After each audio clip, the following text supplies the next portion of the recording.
プラチナは押しにくいとか言うてる、なかなか硬いから切りやすいんかな。だからその細かいところに入らないんですよ。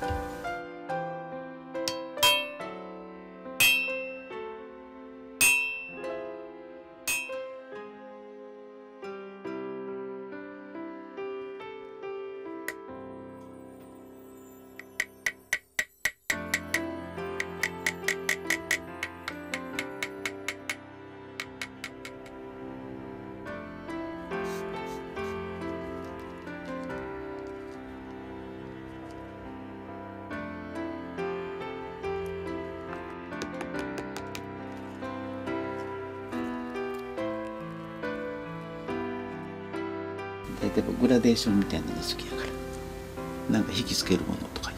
人が感じてもらえるようなことを作った方がいいかないのなんて、お客さんが見てその価値観をもし認めてくれはったらそれが一番いいかな。